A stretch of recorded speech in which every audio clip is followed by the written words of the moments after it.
Good morning बच्चों। आज हमारा जो टॉपिक है वो है ट्रिपल कॉलम कैश बुक। ठीक है, तो लास्ट वीडियो में मैंने आपको बताया था कि ट्रिपल कॉलम कैश बुक कैसे क्या होता है, उसको किस तरह से मेंटेन किया जाता है। तो मैंने लास्ट वीडियो में आपको ये भी बताया था कि ट्रिपल कॉलम को सॉल्व करने के लिए दो मेथड है, एक है सिंगल बैंक अकाउंट और एक है डबल बैंक अकाउंट। ठीक है बच्चों, लेकिन आज मैं जो एग्जांपल दूंगा वो किसके रिलेटेड है कि अगर डबल बैंक अकाउंट आएगा उस केस में आपने ट्रिपल कॉलम कैश बुक कैसे बनानी है। ठीक है बच्चों, तो देखो ध्यान से। सबसे पहले आज का टॉपिक हमारा यही है, डबल बैंक अकाउंट अगर दिया हो इन केस ट्रिपल कॉलम में कैसे मेंटेन करना है। तो पहले मैं फॉर्मेट की तरफ आपको बताता हूँ, फॉर्मेट की तरफ लेके जाता हूँ कि फॉर्मेट इसको किस तरह से बनाना है। सबसे पहले आपने डेट, रिसीव्स, लेजर फोलियो और कैश ये तो लिखा नहीं था आपने, पर आपके पास बैंक अकाउंट कौन से दिए हैं यहाँ से देख लो।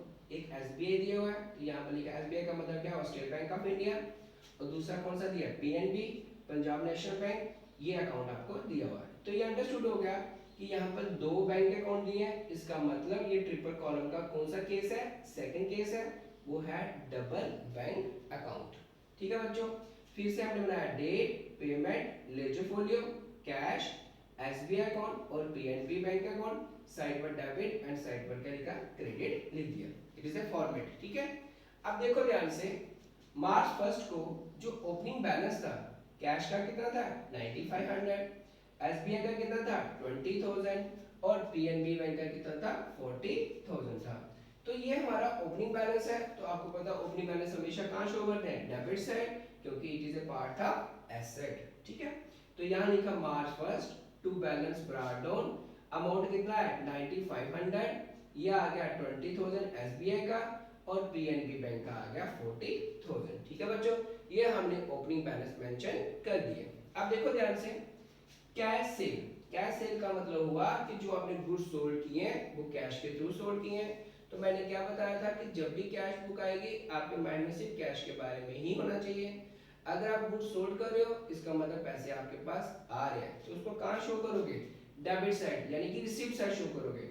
तो डेट आई मार्च सेकंड, यहां लिखा टू सेल्स अकाउंट और कैश में कितना लिखा बच्चों 7000 आपने मेंशन किया यहां पर। ठीक है बच्चों, अब थर्ड क्या है, March third, paid salary to stop by cheque, आपने सैलरी पे की है, कैसे पे की, चेक के थ्रू, इसका मतलब बैंक अकाउंट में आएगा।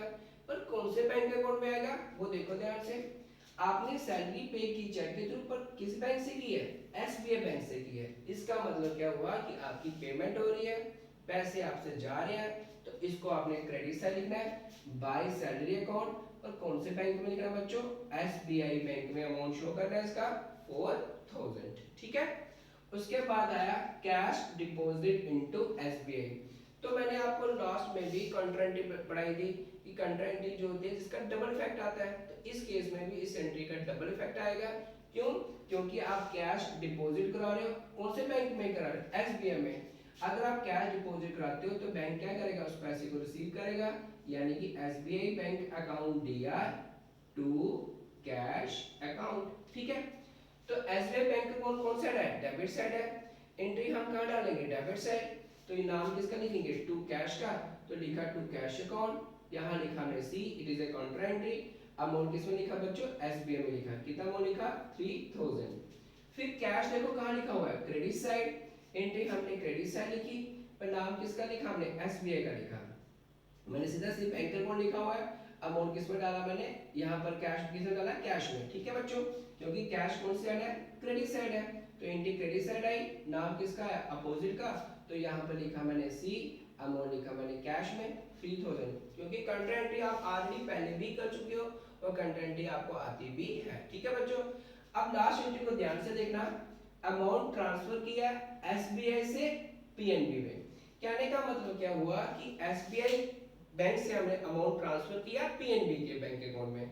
इसका मतलब क्या हुआ कि पीएनबी बैंक ने अमाउंट को क्या किया, रिसीव किया।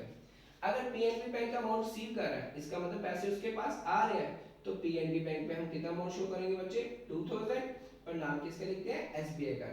ठीक है, क्योंकि आपको ये बताया गया कि जिसका अकाउंट हम मेंटेन करते हैं उसका नाम नहीं आता है। अब देखो, अब पेमेंट किसने की थी, एसबीआई ने की थी, तो एसबीआई का बैलेंस कहाँ आएगा, पेमेंट साइड, क्रेडिट साइड। तो लिखा मैंने कितना एसबीआई में 2000, तो यहाँ लिखा बाय पीएनबी बैंक अकाउंट, तो ये अमाउंट कितना लिखा बच्चे 2000 मैंने मेंशन किया। अब लास्ट क्या आता है इसका टोटल, टोटल तो आपको आता ही है।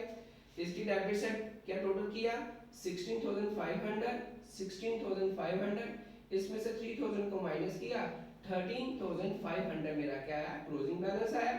पर कौन से मंथ का था बच्चे मार्च का था, तो ओपनिंग यहाँ से स्टार्ट हुई 1 अप्रैल, तो ये लिखा to balance brought down, amount कितना है 13500। सेम केस आपने किसको मैं टोटल किया एसबीआई बैंक का टोटल किया 20 प्लस 3000, तो 23,000 हो गया। 23,000 में से आपने कितना माइनस किया 6,000 को माइनस किया, तो मेरे पास बैलेंस आया 17,000, तो ये ओपनिंग हो गया फिर से नेक्स्ट मंथ 17,000। उसी तरह से मैंने पीएनबी बैंक का टोटल किया, तो पीएनबी बैंक में क्रेडिट साइड कुछ भी नहीं है, अमाउंट कितना रहेगा 42,000 ही रहेगा, तो ये अमाउंट आया ओपनिंग 42,000 आपका ओपनिंग आ गया। तो ये था बच्चे आज का टॉपिक जो था वही था कि ट्रिपल कॉलम कैश बुक में डबल बैंक अकाउंट दिया हो उसको कैसे मेंटेन करते हैं। इस एग्जांपल मैंने आपको क्लियर कर दिया। ठीक है बच्चों, ओके बच्चे, थैंक यू।